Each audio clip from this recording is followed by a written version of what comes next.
좋겠습니다. 자, 요한계시록 이제 오늘 1시 반까지 해야 되는데요. 이제 요 세 가지 해야 돼요. 그래서 이제 계시록 서론적인 입장, 그 다음에 7장, 이렇게 또 다니엘서 9장 24절에서 27절 함께 70일의 이제 강해.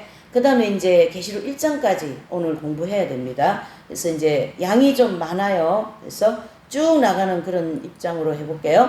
자, 이제 이 계시록이라 하면은 사람들이 많이 이제 그 아르레기 반응을 많이 일으키는데, 제가 이 계시록 공부에 굉장히 옛날에 이렇게 관심이 많았어요. 근데 읽어도 무슨 뜻인지 하나도 모르겠더라고요. 그때 당시 이 공부하기 전에. 근데 이제 이 공부를 하면서 88년도 이 말씀을 이제 하면서 계시록이 이런 책이구나라는 걸 알게 되고, 계시록을 굉장히 좋아하게 되고 계시록 관심이 많게 됐어요. 그러면서 지금까지 계시록을 증거하는 사람으로까지 하나님이 인도하셨습니다. 여러분들도 앞으로 이제 다 그렇게 해야 돼요. 이게 이제 자, 그래서 엄청 많이 우리 들으셨죠. 그렇지만 이제 한 번 더 정리하는 입장에서 지금의 이 시대를 이 세 가지로 한번 정리해 볼 수가 있어요. 그래서 종말론을 증거하는 대부분의 이 사역자들, 목사님들, 뭐 이런 사역하시는 분들이 순수한 성경적인 종말론을 증거하지 못하고 있다. 그래서 계시록을 증거할 때 이래 보면은 많이 이렇게 뒤죽박죽 되어 있고 순서가 안 맞고 또 다르게 틀리게, 그러니까 다르다라는 단어하고 틀리다 하는 단어가 비슷해요. 완전 달라요. 완전히 다른 거죠. 틀린 것은 이것은 십자가다. 그러면은 다른 걸 놓고 이게 십자가다 그러면은 틀렸잖아요. 똑같은 논리예요. 와 같이 종말론을 하긴 하는데 완전히 틀리게 증거하는 것이 99%예요. 지금 맞게 하는 데가 사실은 거의 없어요. 또 이제 그런 이제 상황이고, 또 증거하는 분들에게도 문제가 또 많이 이렇게 지식적으로 좀 많이 이렇게 있기도 하고, 그다음에 두 번째로는 이 잘못되어진 종말론으로 인해서 피해가 엄청 많습니다. 그렇죠? 그래서 우리가 93년도 이제 다미 선교 그런 데 보면은 잘못되어진 종말론은 종말론인데 잘못되어 가지고 계시 중심으로 막 이렇게 해 가지고 정말 패가망신했죠. 그래서 막 집 팔고 들어가고 막 애들 학교도 안 보내고 군대도 안 보내고 막 이런 식으로 해서 굉장히 파장을 많이 일으켰습니다. 그때부터 이 종말론 내지는 계시록 하면은 전부 다 막 10개를 도망을 가버리는 그런 이상한 현상으로 해서 피해를 많이 입혔다.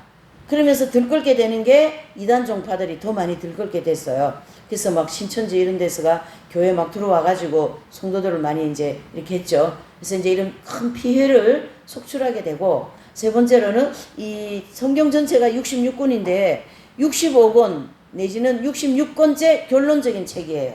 요한계시록은. 그래서 요한계시록을 바로 해석하기 위해서는 이런 어떤 기초적인 견해가 굉장히 필요하다. 그래서 이제 요 기초를 먼저 몇 가지 살펴보고 계시록을 하나하나 이제 해설해 나가는 시간을 갖습니다. 자, 요한계시록 강해를 위한 계시록 전체 1장서부터 2장까지 22장까지 강의하기 위하여서 기초적인 견해를 이제 살펴본다. 그런 뜻이 되죠. 그 다음에 이제 여기 기본 진리와 요한계시록과의 관계인데, 우리는 이제 이 공부를 많이 했기 때문에 기본 진리가 뭔지는 알잖아요. 근데 공부를 처음 하시고 또 몇 번 했어도 기본 진리가 뭔지 모르는 분들, 이제 서점에 있으면요, 기본 진리가 모르고 8가지 과목이 뭔지 잘 모르시더라고요. 몇 번 참석한다 그래도. 그러니까 이게 우리가 이 시간을 통해서 우리는 이제 다 공부를 많이 한 분들이기 때문에 이런 거에 이제 잘 구분하여서 머릿속에 탁 이렇게 박아놔 버려야 돼. 그래서 막 이렇게 설명이 되도록이, 그래서 듣는 사람들에게 이해가 잘 되도록이. 그래서 요 기본 진리와 요한계시록과의 관계. 그래서 요 기본 진리가 전체적으로 8가지 과목이 있거든요. 이제 그 8가지 과목이 있고, 그 다음에 이제 요한계시록, 그러니까 우리 성경의 핵심진리를 보면 1부, 2부로 되어 있어요. 그래서 1부는 기본 진리 8가지 과목, 그 다음에 2부는 요한계시록, 이렇게 크게 성경 핵심진리 책의 구조가 이렇게 크게 2가지로 나와 있다. 이렇게 정리해 볼 수가 있습니다. 네. 자, 이제 그 기본 진리가 여기 보면 종말론적인 입문, 교회 시대 이긴 자들, 이 종말론적인 인문에서는 이제 정확하게 영적인 목표, 그 다음에 빛과 어둠에 대해서, 상급에 대해서, 연단에 대해서 그걸 쭉 우리가 공부하고, 거기서 가장 중요한 거는 지금은 마지막 때다. 거기 기준이 이스라엘이 1945년 5월 18일 이제 그 독립을 하지 않습니까? 그 독립의 의미는 예수님의 재림이 임박하다라는 의미가 크게 가지고 있어요. 그 다음에 이제 교회 시대 이긴 자들은 교회 시대 2000년 동안, 여기 있죠? 2000년 동안에 하나님께서 이끌어 가시는 모든 섭리와 과정을 따라서 우리에게 주어진 모든 환경 속에서 이기는 자들에게 이러한 상급을 주시겠다라는 그러한 축복의 말씀이 계시록 2장 3장에 7교회를 통하여서 나와 있습니다. 그래서 이제 그러한 분들을 통하여 휴고되는 성도들이 어떻게 살았는가, 그 다음에 대환란을 통과하는 성도들은 어떤 분들인가, 이것을 깨닫게 됩니다. 그 다음에 이제 세 번째로는 영계의 구조와 실상인데요.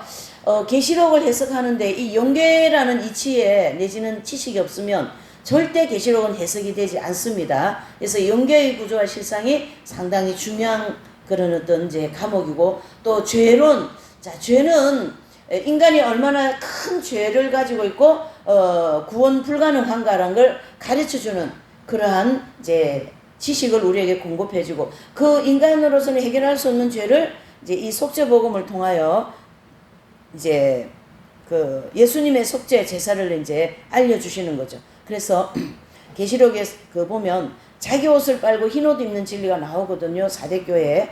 그러면은 흰옷 입는 진리를 어떻게 옷을 희게 빠는가, 그게 바로 속죄복음을 통하여 된다라는 거죠. 이 속죄복음이 상당히 중요하죠.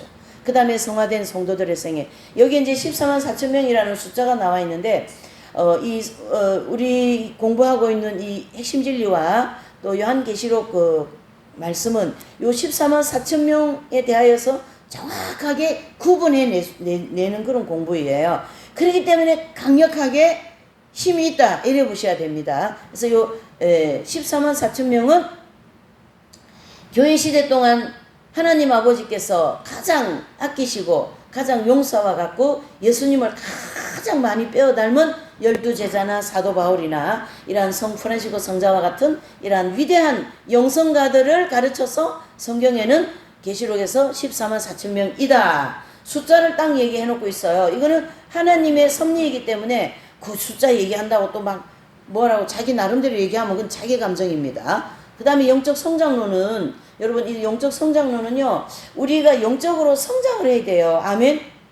우리가 영적으로 성장하지 않으면 많은 죄를 짓고 하나님의 일을 많이 그르치고, 또 영적 성장을 하지 않으면 이 땅의 거를 많이 찾으면서 살기 때문에 영적으로 성장한, 즉 성숙한 그리스도인이 되어서 죄를 짓지 않고 인격이 잘 다듬어져서 세상에서 뭐 해야 돼요? 빛과 소금의 역할을 감당해야 돼요. 그렇게 하기 위해서는 영적으로 성장을 해야 돼요. 여러분, 이 영적 성장 되게 중요합니다.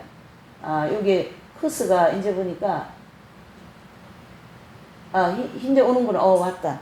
그렇게 커스가 안 오더만 오늘 왔습니다. 우리 목사님의 기도 덕분인 줄 압니다. 할렐루야. 아멘.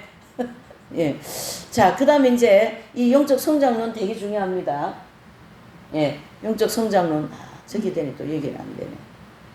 자, 그 다음에 이제 마태복음 13장 마지막 과목이죠. 이 마태복음 13장은 우리가 어떻게 해야 행실이 깨끗해지는가, 그걸 가르쳐 주고, 또 14만 4천 명에 대한 진리와 그 다음에 가라지, 그 다음에 계시록 13장에 나오는 616명에 대하여서 아주 정확하게 요 마태복음 13장 7가지 비유를 통하여 우리에게 아주 정확하게 가르쳐주는 공부가 이 마태복음 13장입니다. 자, 그러면 전부 다 몇 과목입니까?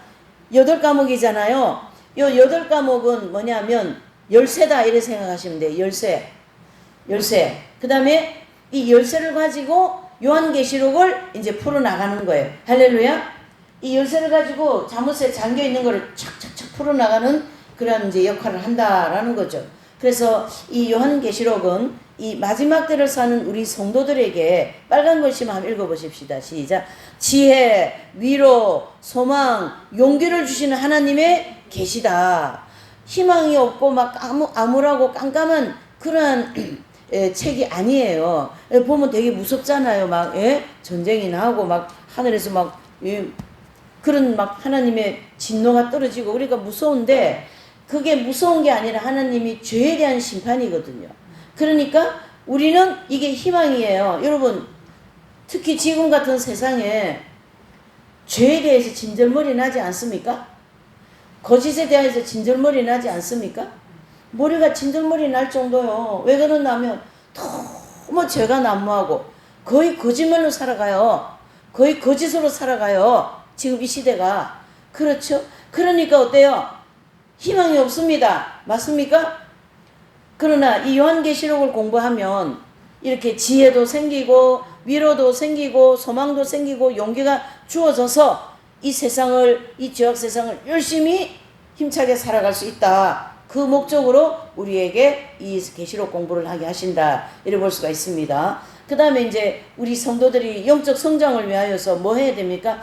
전신전력을 다해야 돼요. 그래서 특별히 이제 이 대환란 있잖아요. 여기 대환란. 이 대환란이 제가 요번에 이제 이 계시록 이제 강의해야 되니까 준비를 하는데요.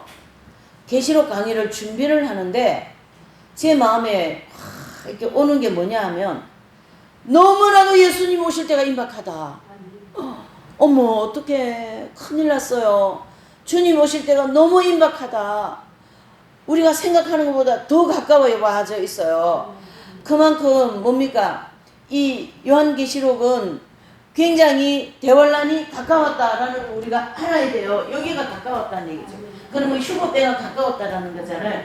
교회 시대가 끝날 때가 다 되었다 그 뜻이잖아요. 어쩔 수가 없어요. 이건 하나님의 시간표이기 때문에. 그렇다면 우리는 하나님의 시간표에 맞춰서 우리가 한 걸음 한 걸음 나가야 된다. 이렇게 보셔야 된다라는 거죠. 만약에 제가 오늘 이번 주 2박 3일 동안 어떤 볼일이 있다. 그러면 그 볼일을 전부 다 어떻게 해요? 다음 주로 아니면 다음 시간으로 적고해서 이 공부를 먼저 하는 게 하나님의 뜻이요. 하나님의 뜻이요. 근데 여러 번 많이 공부해도 이 사경회를 위해서 이렇게 와서 공부를 하시고 들으시는 우리 모두는 정말 복된 사람들이에요. 여기에 따르는 상급이 아마 엄청날걸요? 네? 제가 이제 사경회 때 여교육자 어떤 목사님하고 잠깐 대화를 했는데 우리 공동체 여교육자 목사님들이 때마다 십수년을 지금 사경에 와서 듣지 않습니까? 그러게 이제 어떤 때는 이제 이분도 나이가 들어가지고 몸도 안 좋고 이래서 아버지 저 사경에 요번에 가기 싫어요 그랬대요. 그러니까 아버지께서 막 환상을 열어주시는데 막 천국이 막 난리가 났어요. 왜? 막 사경이 한다 바쁜 거예요. 천국은 막 천사들이 사경이 한다 저기 그러면서 막 가서 도와주자 막 사경이 한다고 천국이 오히려 잔치가 났어요. 그래가지고 주님이 이 사경회를 참석하고 사경회 가고 사경회 봉사하고 일하는 게 얼마나 너 축복인지 아니 그러시더라는 거예요 주님이.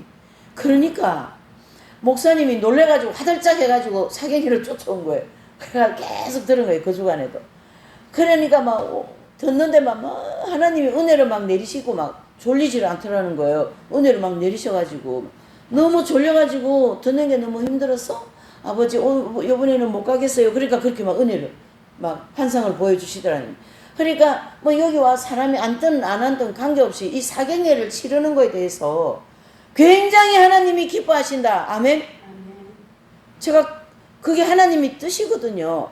그래서 사경회를 하는 거예요. 이 부산에는 교회도 이 말씀 증가하는 교회도 없잖아요. 한 개밖에 없잖아요. 서울 경기도 그 수도권에는 여러 개 있잖아요. 근데 여기는 하나밖에 없기 때문에 오든지 말든지 주야장자 해야 돼요. 아멘.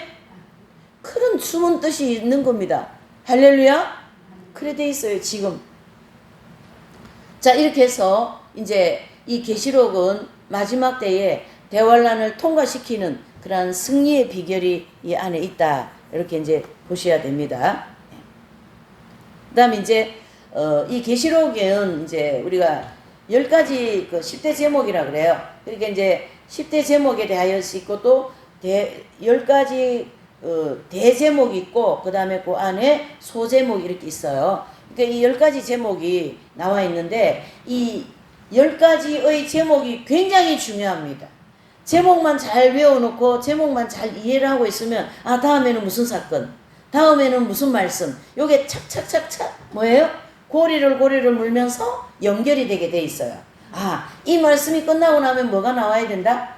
아, 다음 말씀 뭐가 나와야 된다. 이걸 금방 알 수 있다라는 거죠. 이 10가지 10대 제목이. 그래서 이렇게 10가지의 10대 제목이 이렇게 있는데요. 거기 보시면 1장 1절에서 20절까지는 요한계시록 서론과 그리스도의 환상, 그 다음에 2장 1절서부터 3장 22절은 일곱 교회를 통하여 교회 시대의 모든 편지 내용들에 대해서 해석하고, 그 다음에 4장에서 보면 1장에서 11절에 보면 4장 1절에서 11절에 보면 천상낙원 본부라는데 이 천상낙원 본부가 뭐냐? 바로 하나님 나라의 그 하나님 보좌를 중심으로 있는 모든 내용들을 구조를 싹 설명해 주는 게 요한계시록 4장에 나옵니다. 예, 그래서 요한계시록 4장에 나오는 내용이 에스겔서에 많이 나오지 않습니까? 그것은 하나님 보좌를 중심으로 주변에 네 생물, 일곱 영, 일곱 천사장 이렇게 쭉 24장로 있는 그런 구조들을 이렇게 이제 보여주시는데 그 구조가 아주 그냥 여기가 하나님의 보좌가 이렇게 있으면 여기 이제 보좌이잖아요. 보좌. 그 다음에 이제 여기 이제 네 생물이 이렇게 있는 거예요. 네 생물. 여기 이제 일곱 영이 있어. 일곱 영. 일곱 천사장이죠. 그 다음에 여기 24장로. 예? 예, 잘 안 보여요. 요거 파란 걸 해볼까? 있어요. 까만 거. 나는 빨간 거 더 잘 보이는 줄 알았는데. 이렇게. 여기 4장에는 여기 이제 하나님의 보좌 보입니까? 그 다음에 여기에 네 생물이 이렇게 있어요. 그 다음에 여기 일곱 영이 있어. 일곱 영. 일곱 천사장이라고 하죠. 여기 24장로가 있어요.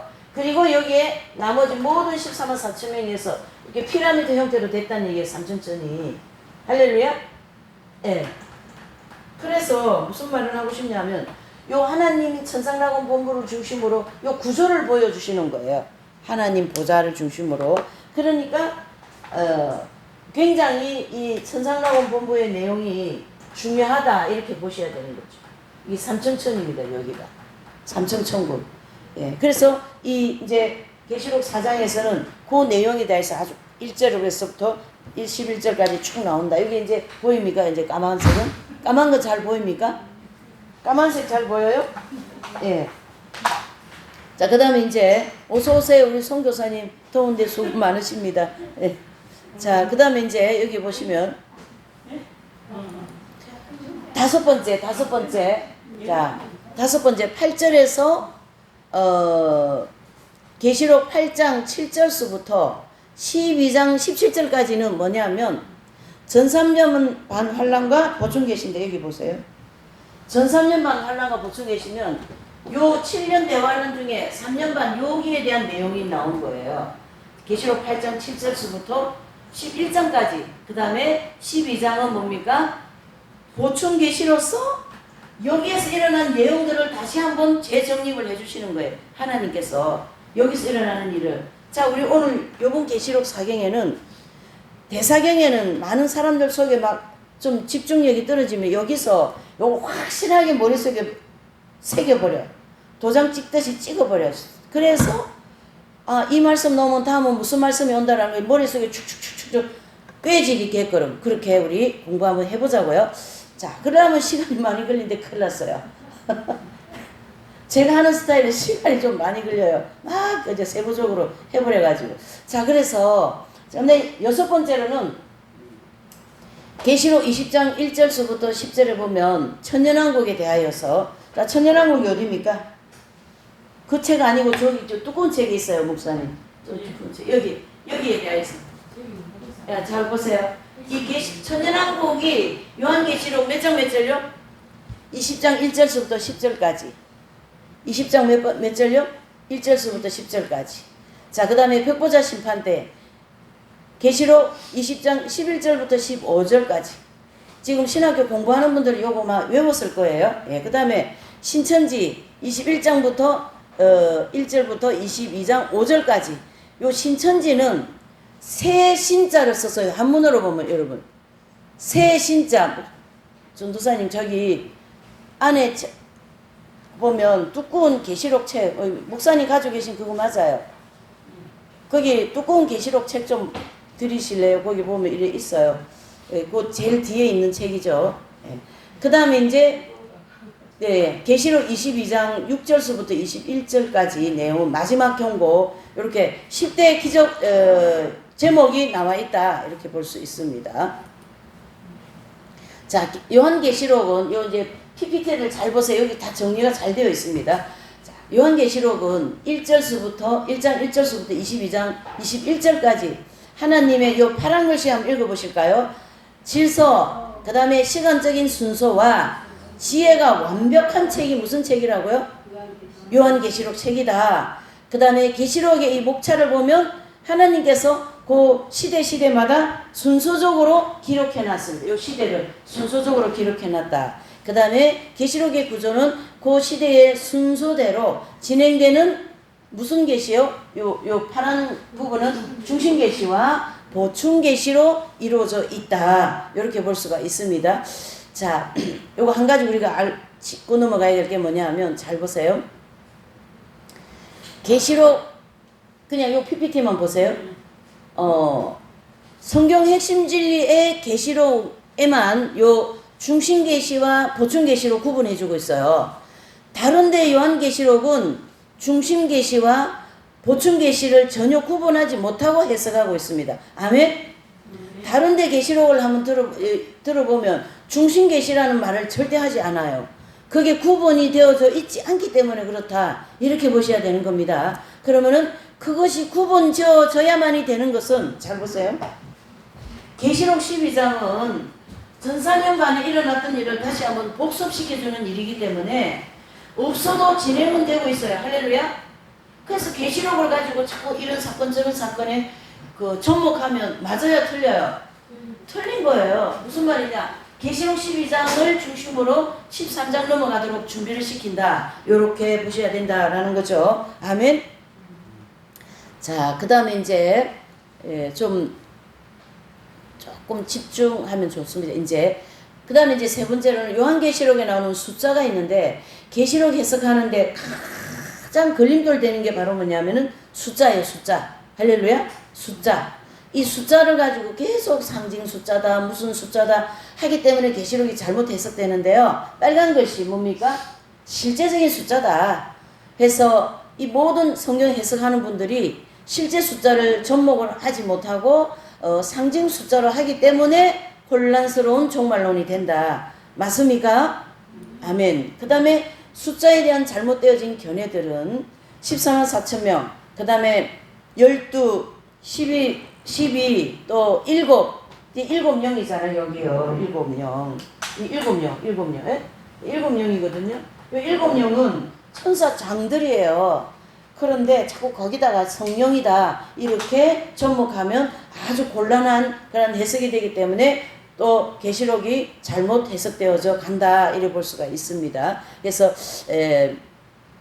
거기 빨간 글씨에 보면 성경적인 근거가 없는 이상에는 절대 어떤 상징 숫자라든가 어디에 뭐 이렇게 로마 숫자 이렇게 해석해가지고 계산해가지고 이렇게 했다 이래 하면은 그거는 잘못되어진 해석입니다. 실제로 다 그냥 14만 4천 하면 그대로 14만 4천. 읽어보면 7은 성령에 비유할 게 아니라 7, 0. 0이니까 천사장. 이렇게 볼 수가 있는 거고요. 자, 이제 참고인데 한번 보셔요. 참고인데요. 이제 연계 공부하면 연계가 있잖아요. 잘 보세요. 연계. 그 다음에 물질계. 자, 용계와 물질계는 완전히 물과 기름이에요. 이해되시죠? 그렇기 때문에 이 7영 내지는 12, 14만 4천 이런 것들을 자꾸 이 물질계의 어떤 숫자에 접목해서 해석하는 것은 완전히 틀린 해석이다. 다른 게 아니라 틀리다 이렇게 보셔야 됩니다. 그래서 기존에 지금 해석하고 있는 데가 다 이런 원리로 해석하기 때문에 굉장히 좀 잘못되어져서 나가는 해석이 많이 있습니다. 그래서 이 모든 숫자들도 영적인 거에 이렇게 접목하는 게 아주 좋아요. 왜 그러냐면은 영적인 게 접목하는 거는 14만 4천 명은 영적으로 이인자가 됐잖아요. 그렇죠? 그러니까 영을 잘 모르니까 자꾸 이렇게 숫자적인 그런 그런 어떤 그 숫자를 뭐라고 그러죠? 접목을 잘못한다 이렇게 보셔야지. 그렇죠? 그렇게 좀 이해를 높이기 위해서 제가 이렇게 설명했습니다. 그 다음에 이제 계시록 12장 14절 또 다니엘서 11장 13절 이런 거는요. 한때 두때 나중에 이제 70일에 공부할 건데 한때 두때 반때 또는 몇 때 몇 해 이런 게 나오죠. 그러면은 한때 두때 반때 내지는 몇 해 몇 해 이거는 상징 숫자예요. 그래서 7년 중에 3년 반을 가르치게 한다 이렇게 정리를 해버려야 돼. 한때 두때 하면은 몇 년이에요? 한때는 1년 두때는 2년 그러면은 합쳐서 3년 반때 하면은 1년을 반을 자르는 거니까 3년 반 요렇게 계산을 하면은 이게 맞는 겁니다. 그 다음에 몇 대 몇 해 요것도 계시록 12장 14절 말씀과 또 계시록 11장 13절 말씀과 같은 입장이다 이렇게 보셔야 됩니다. 그래서 요런 말씀들은 다 뭐예요? 3년 반을 가르치게 한다. 자, 이와 같이 상징적 개념의 해석의 성경적 근거가 확실하지 않으면 모두 뭐라고요? 실제적인 숫자이다. 이렇게 우리가 정리를 해야 됩니다. 그 다음에 여기 이제 보시면 또 가장 많이 계시록이 오리무중에 빠지는 것 중에가 요 일곱 나팔, 일곱 대접재앙에 대하였어요. 그림대로 가십시다. 자, 그림을 딱 보면 정리됩니다. 일곱이는 뭐예요? 준비과정. 그 다음에 일곱 나팔은 어떻게 해요? 집행과정. 그 다음에 요 일곱 대접 있잖아요. 요 일곱 대접은 일곱째 나팔에 접목되어 있는 재앙입니다. 이해되시죠? 첫째, 둘째, 이제 요걸 가지고 여러분 이 도표를 자꾸 보는 훈련하면 진리 정도는 아주 잘 돼요. 자, 보세요. 첫째에서 넷째 나팔까지 풀었죠? 전 3년 반. 그 다음에 후 4년 반 들어가기 직전에 여섯째 나팔을 풀잖아요. 그러면은 요 여섯째 나팔을 불면은 고개 멸망이라고 하는 세계 3차 대전이 온다라는 거예요. 전제. 그리고 난 다음에 이제 일곱째 나팔을 부르면 하나님께서 어떻게 해요? 요 일곱째 대접을 순교자들의 수가 끝나고 난 다음에 요 일곱 대접을 여기다가 쏟아서 이 온 세상에 쏟아가지고 저와 여러분들에게 뭐예요? 마지막 연단을 시켜서 살아서 천연왕국 들어가는 백성을 만들어내시고 불신자들은 마지막 심판을 통하여서 지옥 보내고 하는 심판이 일곱 대접 재앙이다. 그러니까 요 일곱 대접 재앙을 자꾸 여기다가 붙여놓고 자꾸 지금은 이게 일곱 대접 재앙이다 이렇게 하면 아주 곤란해요. 일곱 대접 재앙은 후사명반 후반부에 부러질 재앙이다. 할렐루야. 요렇게. 그리고 요 일곱 대접 재앙은 어디에 속해 있어요? 일곱째 나팔에 붙어 있다 이래 보셔야 돼. 일곱째 나팔 부르면 일곱째 대접 재앙이 떨어진다. 아멘. 요렇게 이해를 해야 돼요. 뭐 어떻게 한다고요? 일곱 나팔을 불면 무슨 재앙이 떨어져요? 대접 재앙. 예, 그렇지. 그렇게 해야 돼요. 그래야만이 이게 전체적으로 순서가 맞아 떨어져요. 할렐루야. 그러니까 이 나팔 재앙을 가지고 자꾸 후삼년까지 가면은 곤란합니다. 후삼년 반에는 일곱째 나팔을 통하여 뭡니까? 마지막 일곱 대접 재앙을 통하여서 죄악 세상을 심판해버리고 그 다음에 이제 천년왕국 들어갈 백성들을 하나님이 마지막 연단과 함께 만들어내신다. 아멘. 여기 그러니까 이 도표를 보면 아주 재밌게 잘 정리됩니다. 예, 그렇게 이 도표가 아주 잘 나와 있죠. 그 다음에 이제 계시록 6장은 일곱인을 떼는 과정, 준비 과정. 계시록 8장 여기 나오죠. 그러면은 8장 6절부터 일곱 나팔 따라락 불러요. 그러면 6절부터 부르는 과정이 계시록 대환란 집행 과정, 할렐루야, 준비 과정, 집행 과정. 그 다음에 일곱 대접 재앙은 일곱째 나팔에 부속되어진 재앙 해서 첫 그리스도와 두뿔 짐승과 616명들을 이제 하나님께서 이제 심판하시고 또 순교자들도 만들어내신다. 이래 보시고요. 일곱인을 떼는 과정이 대환란 준비 과정이라고 하는 성경적인 근거가 여기 나와 있습니다. 자, 계시록 6장 1절서부터 8절에 보면 천사들의 활동이 전혀 안 나옵니다. 그래서 이 시간은 계시록 6장에서 1절, 8절까지의 무슨 시간이냐면 예수님과 천사의 역할 분담이 정확하게 구분이 되고요. 그 다음에 예수님이 무슨 일을 하시냐면은 대환란 때 이 땅에 떨어질 재앙, 그렇죠? 그 재앙을 준비하는 과정이라는 거예요. 계시록 6장 1절에서 8절은 그 다음에 또 그 일꾼들을 준비하는 시간입니다. 그래서 예수님이 활동하는 시간이지 천사가 활동하는 시간이 아니기 때문에 무슨 시간이다? 준비 시간이다. 아멘. 아유, 사장님이 누가 나와가지고 실무를 합니까? 실무는 누가 해요? 실무자들이 하는 것처럼 천사들은 실무자들이고 예수님은 사장님이란 말이에요. 예수님이 실무자들에게 일을 맡기 위해서 준비한다. 아멘. 그걸 얘기하는 거예요. 그래서 6장 1절부터 8절은 예수님께서 뭐예요? 대환란 집행할 준비한다. 그러니까 대환란 진행이요, 준비요. 준비. 진행이요, 준비요. 준비. 정확해야 됩니다. 자, 대환란 때 사용할 재료들과 일할 일꾼을 천사들의 천국의 주인이신 예수님께서 준비하신다. 자, 계시록 15장 7절. 내 생물과 천사들과의 관계. 자, 여기 보세요. 이 내 생물과 천사들과 관계도 엄청 헷갈려요. 내 생물은 사장님의 비서들이에요. 대통령의 비서라고. 비서는 대통령이 얘기하는 것만 알려주면 되잖아요. 맞습니까? 우리 선교사님 맞습니까? 사장님 해보셨죠? 사장님 할 때 밑에 비서들한테 이런 얘기 해가지고 이거 알려주세요 하지 않습니까? 똑같은 원리로 요 내 생물은 예수님의 비서예요. 할렐루야. 그러면 예수님이 내 생물들한테 7 대접을 갖다 쏟으라고 하라. 그러면 내 생물이 7 천사 장들에게 7 대접을 갖다 줘서 천사들이 대접을 일단 갖다 싹싹 쏟아버려요. 재앙을 쏟는다라는 거예요. 그러니까 비서와 천사 실무자들과 이게 관계가 정확하게 구분되어야 돼요. 천국은 질서의 나라이고 모든 것이 구분되어져 있습니다. 할렐루야. 예, 그렇게 되어진 관계입니다. 그래서 내 생물과 7 천사는 정확하게 구분해줘야 됩니다. 내 생물은 뭐라고요? 예수님의 비서가 천사들한테 전달해줘요. 그러니까 대통령 비서가 뭐 장관들한테 얘기해주지 않습니까? 뭐 하라. 예, 그런 것처럼 그런 구조라는 거예요, 여러분. 구조가 엄청 쉽잖아요, 그죠? 예. 부산역에서 세서마교회 찾아오려면 엄청 가깝고 쉽거든요. 근데 모르면 어려워요, 쉬워요. 어떤 분은 오시다가 못 찾아가 가버렸어. 그것도 제가 그거 보면 정말 우dum의 역사인가. 여기서 맹글맹글 돌다가 못 찾아 갔대요. 전화를 해도 왜 그때는 또 전화가 안 돼. 그렇게 한 것처럼 모르니까 가버린 것처럼 이 관계도 모르면 또 옳은 무정에 빠질 수가 있어요.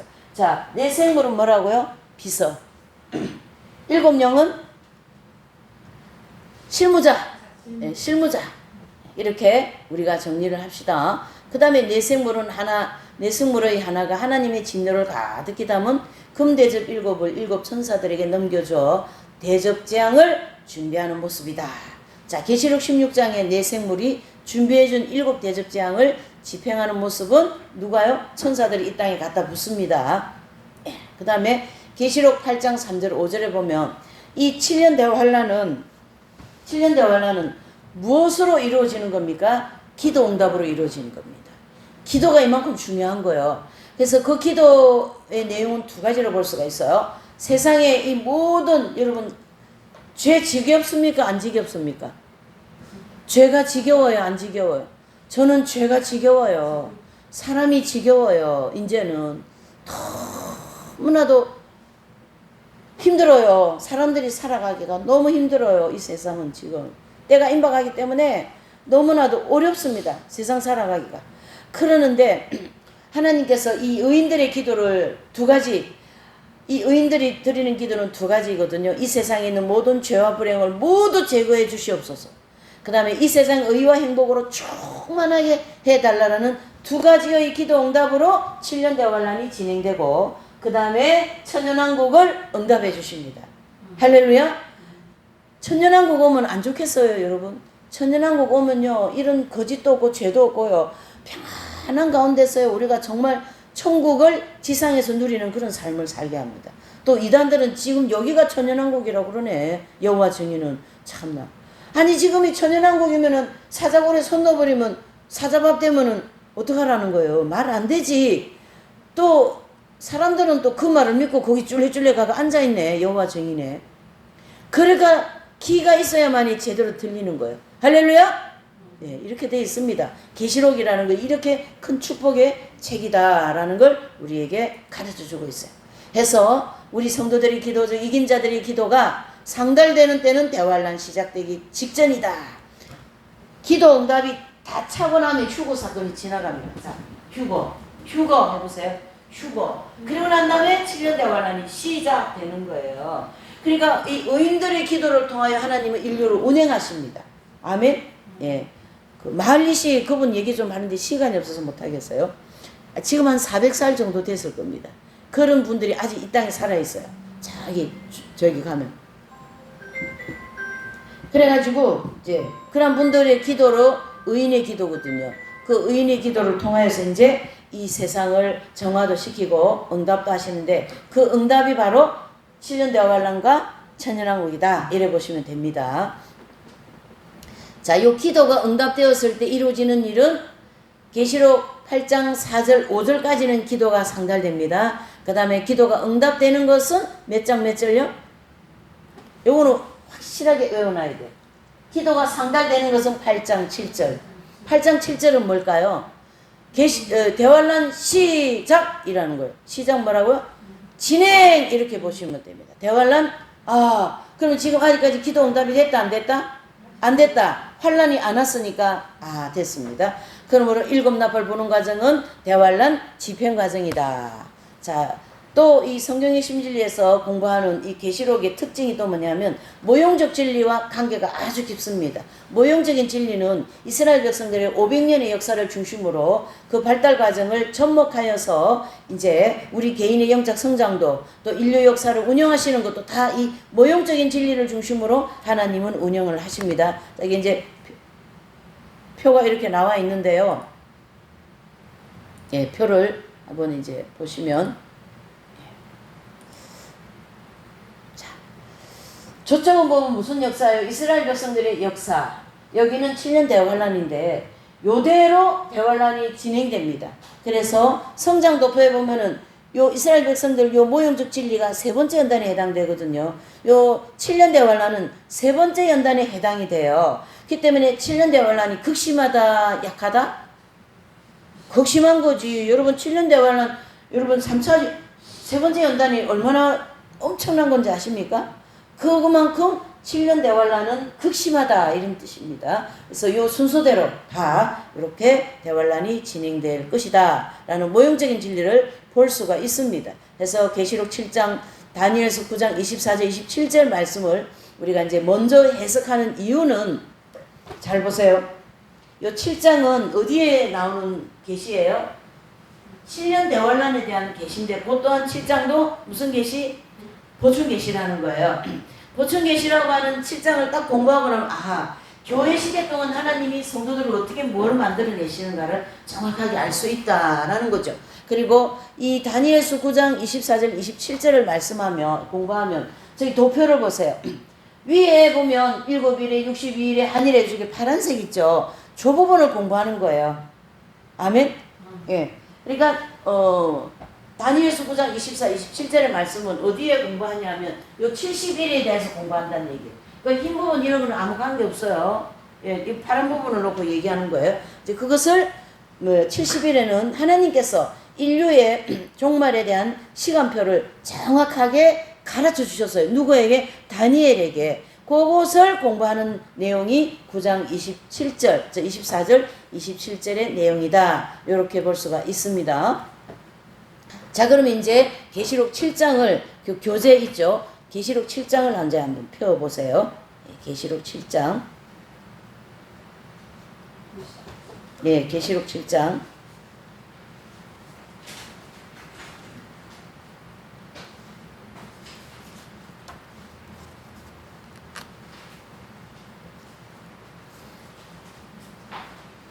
계시록 7장 1절.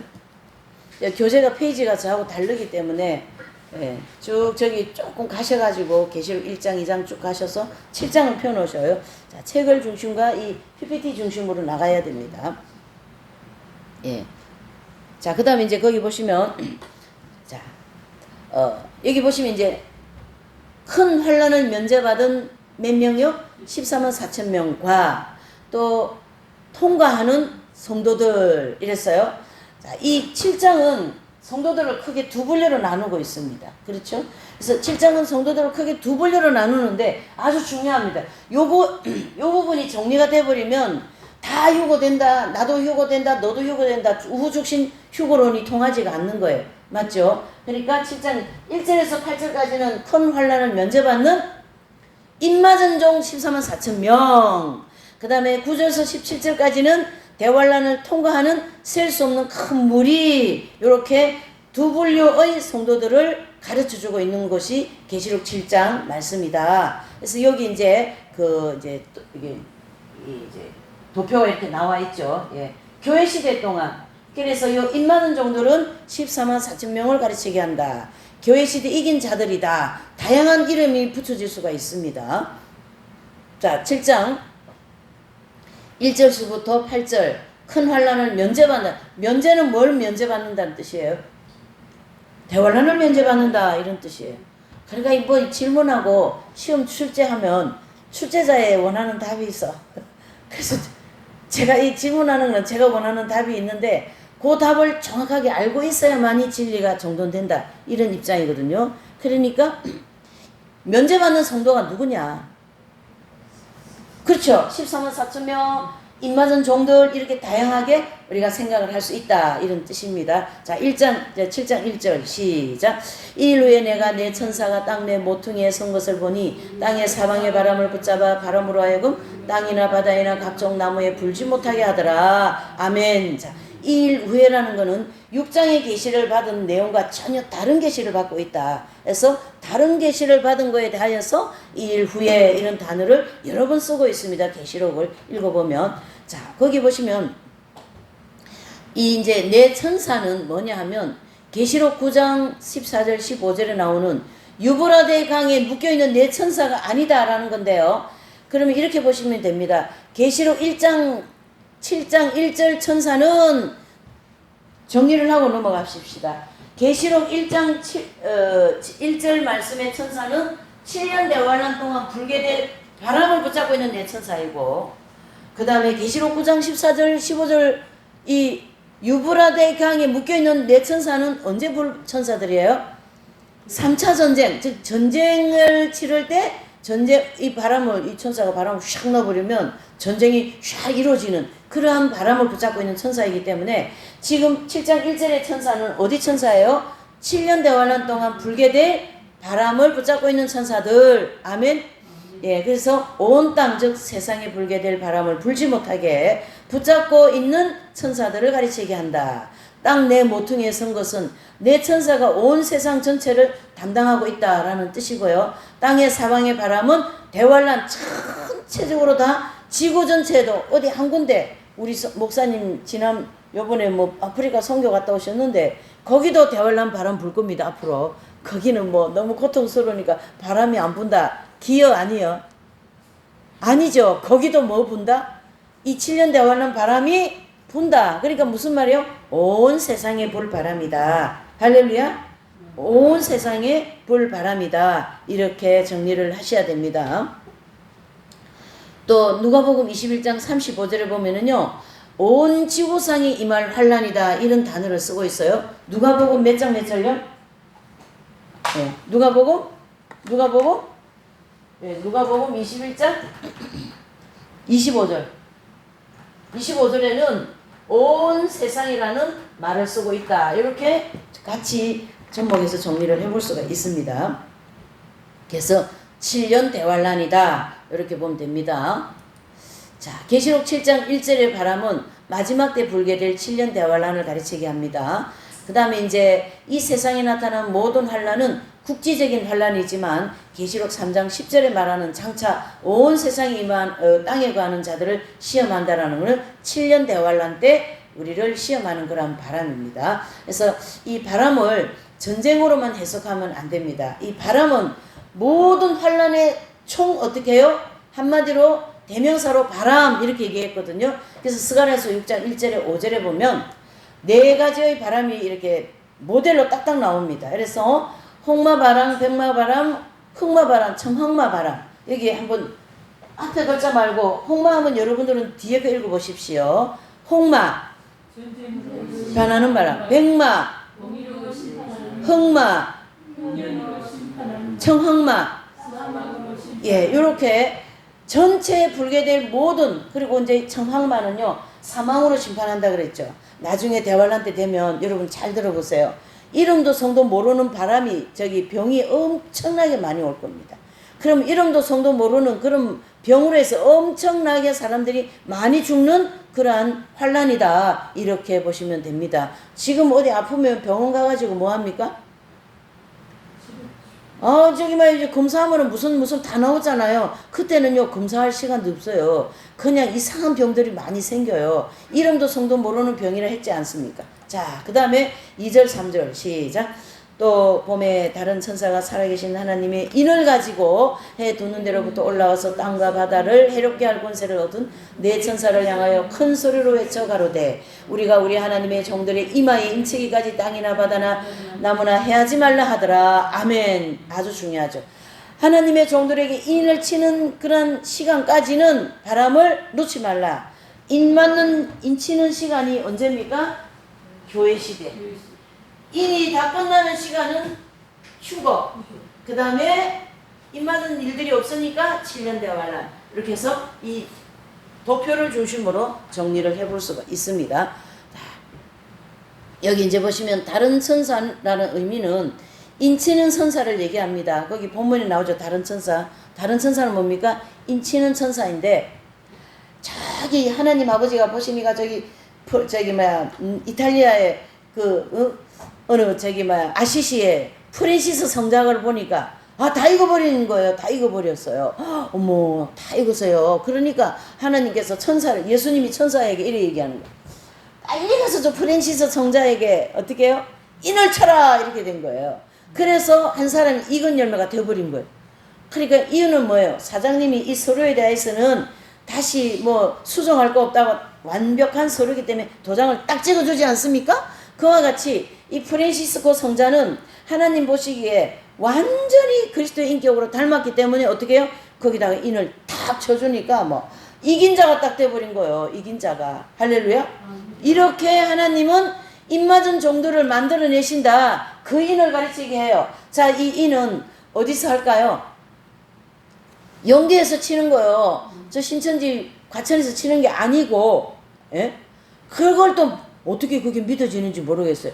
이따가 공부하겠지만 13장 가면 공부하겠지만 잘 들어보세요, 여러분. 저 그리스도는 예수님 이 땅에 어떻게 오셔요? 부활체로 오시죠. 부활체로 오시는데, 자 보세요. 부활체로 오시는데 저 그리스도는 뭘 가지고 와요? 뭘 가지고 있어요? 육체를 가지고 있지 않습니까? 자, 화장실 갑니까 안 갑니까? 갑니까 안 갑니까? 가죠. 그러면은 가짜요 진짜요? 그런데 그게 저 그리스도요.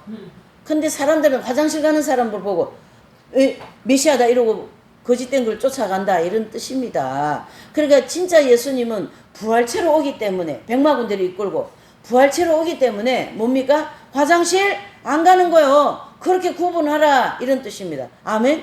어떻게 구분하라고요? 저분 나중에 내가 메시아다 하고 나오면 어떻게 구분해야 돼 우리는? 저 사람 화장실 가는지 안 가는지 보라 이렇게 네. 왜 그러냐면 자꾸 가짜를 쫓아가니까. 네? 어째 가짜를 자꾸 쫓아가는 거예요? 예, 여기 분들은 아니겠지만. 자, 이렇게 해서 인맞은 종들은 언제부터 시작해서 이제 인을 맡게 되느냐면 출애굽부터 그 구원받는 그 시간부터 해서 자기 행실과 모든 거를 다 닦고 난 다음에 광야의 연단 과정을 다 받고 모든 행실과 마음과 생각이 정결케 되고 난 다음에 어떡합니까? 가나안 땅 입구에서 영적 할례를 받고 천국에 들어가게 되는 것을 인맞은 종들이다 이렇게 얘기합니다. 그래서 거기 빨간 글씨 보세요. 영적 할례는 흰옷 입는 체험. 흰옷 입는 체험은 인치는 체험. 이렇게 정리를 해볼 수가 있습니다. 자, 여기 해 돋는 데로부터 그랬습니다. 해는 이스라엘입니까? 한국입니까? 어디서 오는 데입니까? 해 돋는 데는? 해 돋는 데가 어디입니까? 거기 지금 한국이에요? 이스라엘이에요? 해 돋는데 이 중요하기 때문에 이 해석된 거예요. 해 돋는 데는 어디서 옵니까? 이 땅에서 오는 게 아니라는 거예요. 그러니까 자꾸 연결을 생각해야 된다는 얘기예요. 해 돋는 데는부터 하나님의 보좌가 해같이 밝기 때문에 거기에서부터 천사가 나와가지고 인을 친다 이런 뜻이거든요. 그럼 거기가 어디입니까? 연계지 않습니까? 이 땅에서 인치는 천사가 온다 간다 소리하면 그건 틀렸다 맞다? 틀렸다. 계시록 분별을 우리가 해야 돼요. 정확하게 해야 돼요. 그러니까 해 돋는 데로부터는 한국도 아니고 물질계는 아니에요. 어디입니까? 영계. 하나님의 보좌로부터 천사가 와서 인을 친다 이렇게 보셔야 되고, 말라기서 4장 2절에 보면 예수 그리스도는 의로운 해다 이렇게 얘기하고 있어요. 해같이 발달하는 거예요. 누가? 예수님이. 그래서 하나님은 천국의 태양, 즉 의로운 태양이시다 이렇게 볼 수가 있고요. 그러므로 해 돋는 데로부터 올라왔다는 것은 인치는 천사가 하나님의 보좌에 계신 예수님으로부터 왔다라는 말씀입니다. 아멘. 예, 정리를 하시면 됩니다. 자, 땅과 바다를 해롭게 알건세를 얻은 내 천사를 향하여 큰 소리로 외쳐 가로되 라는 것은 인치는 천사가 죄악 세상을 대환란으로 심판할 권세를 가진 내 천사를 향하여 큰 소리로 말한다라는 거예요. 그래서 이제 대환란이 시작될 겁니다 하고 소리를 크게 낸다. 이 영계에서 일어나는 일이에요. 이 땅에서 일어나는 일이 아닙니다. 영계가 되게 중요하다 아니다? 중요하다. 영계에서 일어나는 일이에요. 우리 이제 목사님은 이제 그 소리 좀 전에 안 들었죠? 오늘 우리 공동체 목사님이 10수년을 사경에 매고 와가 듣고 하는데, 그때는 막 아버지 너무 졸리고 몸도 아프고 해서 안 갈래요 그랬어요. 그러니까 하나님께서 환상을 열어주시는데 막 천국이 엄청 바쁘더라는 거예요. 사경이 한다. 여러분 막 천사들이 막 바쁜 거예요. 빨리 가서 도와줍시다. 어둠을 물리쳐 줍시다. 그러고 막 천사들이 막 엄청 바쁘고 엄청 하나님이 막 기뻐하시고 예수님도 엄청 기뻐하시더라는 거예요.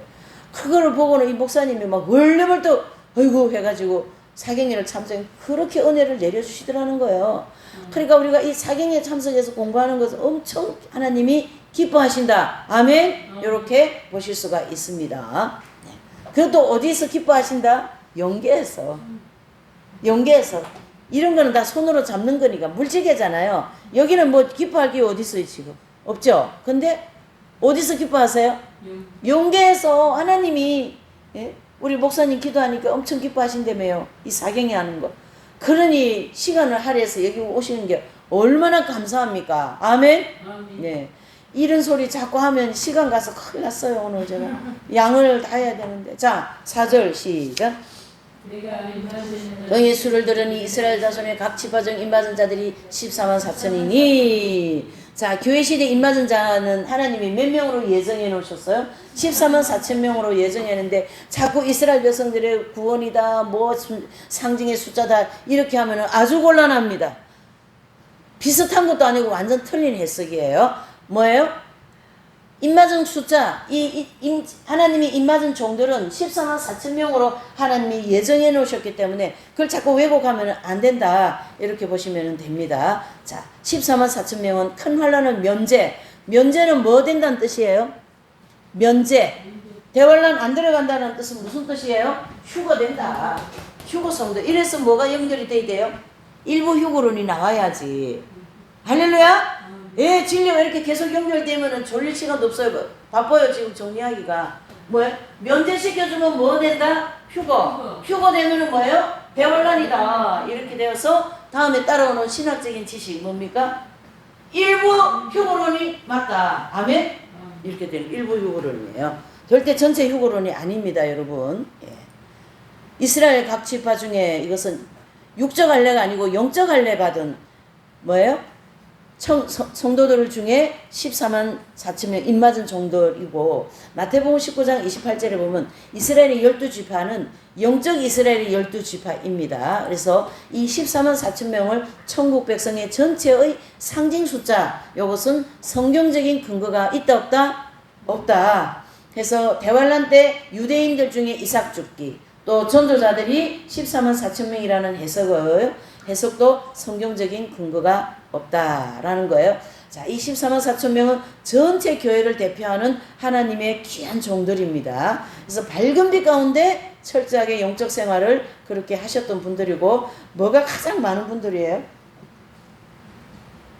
상급이 가장 많기 때문에 그 상급으로 삼청천에 하나님 보좌가 가까이 있는 곳으로 가게 되고, 상급이 없기 때문에 가장 밑에 1층천 뭐 변두리도 간다고 그러고 뭐 개털모자 소리 들어보셨어요? 개털모자. 예? 막 면류관 대신 누가 보니까 개털모자를 쓰고 있더라는 거지. 아니 왜 개털모자를 쓰고 있나? 면류관, 이런 면류관을 써야지. 그러니까 프랜시스 성자라든가 이 책의 저자이신 선생님의 면류관은 어떨까요?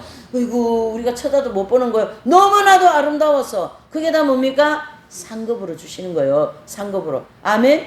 예. 이렇게 이스라엘 자손의 각 지파 중에서라는 말씀을 볼 때에 14만 4천 명은 천국 백성 전체가 아니고 일부를 가르치게 한다. 삼청천에 들어갈 일부 사도 바울이라든가 12제자와 같은 성도들이다. 아멘. 자, 5절 6절 시작. 유다 지파 중에 입 맞은 자가 1만 2천이요, 루벤 지파 중에 1만 2천이요, 갓 지파 중에 1만 2천이요, 아셀 지파 중에 1만 2천이요, 납달리 지파 중에 1만 2천이요, 문하세 지파 중에 1만 2천이요, 시몬 지파 중에 1만 2천이요, 레위 지파 중에 1만 2천이요, 이사갈 지파 중에 1만 2천이요, 스불론 지파 중에 1만 2천이요, 요셉 지파 중에 1만 2천, 베냐민 지파 중에 1만 자가 1만 2천이라.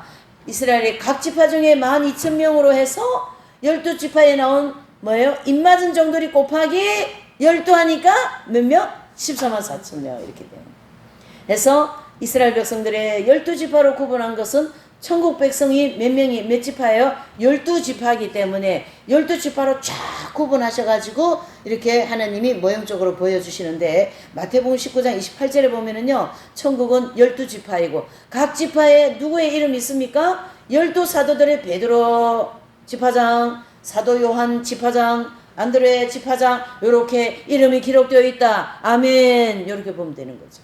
그래서 계시록 21장 14절에 보면 새 예루살렘의 기초석이 12사도들의 이름이 기록되어져 있습니다. 야곱의 12아들 중 단이 빠지고 므낫세 지파가 들어가는 모형이에요. 그래서 12사도 중에 누가 빠지고 누가 들어갑니까? 가룟 유다가 빠지고 누가요? 마띠아가 들어가는 데 대한 모형입니다. 그 다음에 이제 여기 보시면 이제 여기 지파, 계시록 12지파, 이스라엘 12지파, 야곱의 12지파인데 여기 이제 보면은 이제 단이, 야곱의 12지파에 단이 빠지고 누가 들어간다고요? 예. 단이 빠지고 므낫세가 들어가는 것처럼 12지파 중에 가룟 유다가 빠지고 마띠아가 들어가는 게 대한 모형이다. 아멘. 이렇게 정리를 해버리면 됩니다. 저게 뭐냐 그러면은 넘어갑니다. 자, 그럼 이제 8절까지 마쳤고 9절서부터 17절까지는 이제 큰 혼란을 통과하는 성도들이에요. 그러면은 조금 전까지는 우리가 14만 4천 명은 어디를 안 들어간다는 거예요? 대환란 안 들어가는 거예요, 여러분. 대환란에 안 들어간다. 한번 해봅시다. 대환란 안 들어가는 성도들 4,000명, 그렇죠? 14만 4,000명. 그러면 대환란 들어가는 성도들은 이제 이 9절서부터 17절까지 내용입니다. 9절요, 시작. 의리에 족속과 백성과 방언에서 아무라도 능히 셀 수 없는 큰 무리가 흰 옷을 입고 손에 종려가지를 들고 보좌 앞과 어린 양 앞에 서서 아멘 그랬습니다. 자, 여기 보시니까 각 나라 그랬어요. 각 나라와 족속과 백성과 방언, 이것은 까만 글씨 뭐예요? 온 세상을 가르치게 합니다. 그리고 아무도 셀 수 없는 큰 숫자가 거기서 나오는 것을 볼 수가 있어요. 자, 14만 4천 명은 셀 수 있어요, 없어요? 셀 수 있어요, 없어요? 있어요. 그러면은 큰 무리는 셀 수 있어요, 없어요? 못 씁니다. 그러니까 이게 정리가 돼야 되는 게 뭐냐면 이 큰 무리는 14만 4천 명을 가르치게 하고 또 저기 뭐야 대환란을 들어가는 성도예요. 대환란 들어가는 성도. 그 다음에 1절에서 8절까지는 각 지파에서 나오는 14만 4천 명은 뭐예요? 대환란을 면제받는 성도들이에요. 이렇게 자꾸 성도들을 구분을 해주고 있어요. 주님께서. 이게 그 이제 계시록을 계속 공부하다 보면요. 하나님께서 잘 보세요. 우리 성도들을 자꾸 구분을 하셔요. 분류하셔서 첫 번째, 두 번째, 세 번째 이렇게 분류를 하신다는 거죠. 그래서 대환란 때 무슨 자도 나와요? 순교자도 나오고. 그렇죠? 예.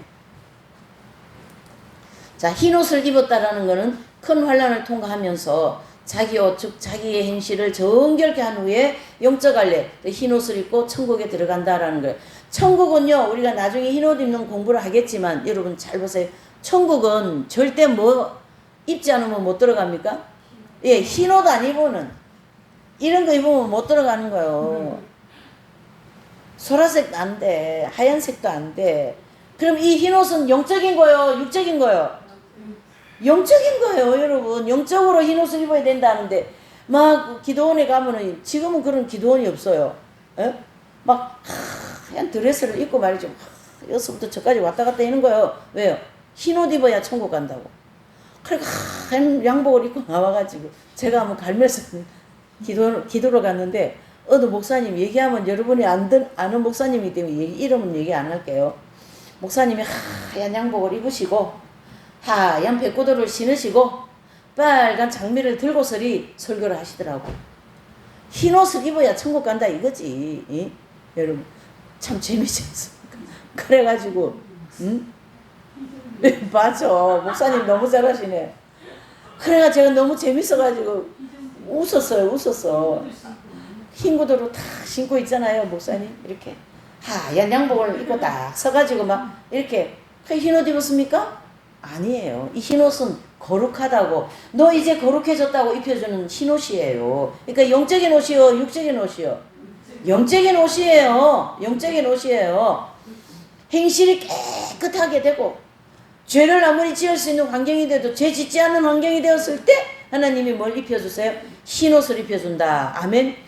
그리고 종려가지를 들었다는 구원과 승리에 대한 감사의 표시를 하는 모습을 가르쳐주고 있습니다. 자, 10절에서 12절 시작. 큰 소리로 외쳐 가로되 구원하심이 보좌에 앉으신 우리 하나님과 어린 양에게 있도다 하니 모든 천사가 보좌와 장로들과 네 생물의 주위에 섰다가 보좌 앞에 엎드려 얼굴을 대고 하나님께 경배하여 가로되 아멘. 찬송과 영광과 지혜와 감사와 존귀와 영광 능력과 힘이 우리 하나님께 세세토록 있을지어다. 아멘 하더라. 아멘.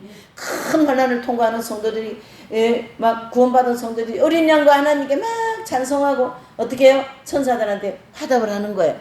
지금도 막 천사들이 지금 야, 부산에 있는 새소망교회 사경이 하는데 빨리 가서 도와주자 막 이렇게 하는데, 그래서 지금 좀 졸릴 거 좀 힘들면 천사님 저 좀 도와주세요. 그러면 확 와서 도와주는 줄 믿습니다. 할렐루야. 예, 이렇게 천사가 도와주게 돼 있어요. 예. 자, 그 다음에 13절과 14절 시작.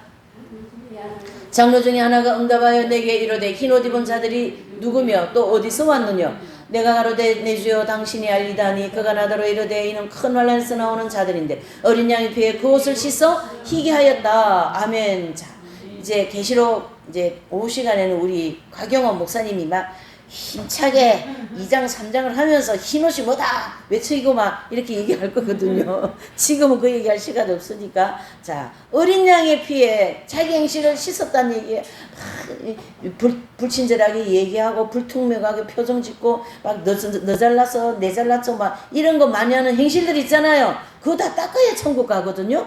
그것을 다 환난을 통하여 닦고 난 다음에 어린 양 피, 예수님의 피에 제가 말이죠. 막 지금 정부에 대해서 막 화가 날라 그럽니까? 안 납니까? 화가 날라 하지 않습니까? 화가 날라 하는 사람 손 들어. 저 화가 날라 그래요. 그러면 때마다 예수님 피, 예수님 피, 예수님 피를 자꾸 불러버려요. 왜 그러냐면 죄지면 안 되니까. 아멘? 죄지면 안 되니까. 그래가지고 예수님 피, 아버지, 주님 아버지. 그런다니까. 죄 안 지려고. 그 순간순간 예수님 피로 계속 씻어야 돼요. 우리 행실과 생각과 마음과 감정과 모든 것을. 행실만 닦으면 안 돼요. 감정, 생각, 뭐 의도. 내가 이거 휴지 하나 줍는 것도 의도가 있어요. 내 휴지 하나 주면은 사람들이 보고 나보고 거룩하다 하겠지. 이런 마음으로 휴지 주면 상급이 될까요? 안 될까요? 안 되죠. 그러면 너가 벌써 얼렁 주워가지고, 예? 이렇게. 여기 계시는 분들은 언제나 오른손이 하는 일이 왼손이 모르게 하는 분들이요. 다 너무 행실이 깨끗해져가지고. 할렐루야? 그래도 아직 먼 자는 안 됐다? 이긴 자는 안 됐다. 예, 이렇게. 어쨌든, 이렇게 환란을 통해서, 이 7년대 환란을 통해서 우리 행실을 닦아야 되는 거예요. 남 잘 되는데, 겉으로는, 어머, 기뻐요. 하지만 속으로는, 아니, 왜 저 집만 잘 돼요? 우리 교회는 안 되고, 왜 저 교회만 부흥돼? 요런 마음 품으면 돼요, 안 돼요? 안 되는 거요. 예? 마음으로도, 뭐요? 미워하지 말라. 살인하지 말라. 그랬지 않습니까? 아멘? 그런 행실을 다 닦아야 된다. 회개해야 된다. 이런 뜻이 되는 거죠. 뭐예요? 피해. 예수님의 피해.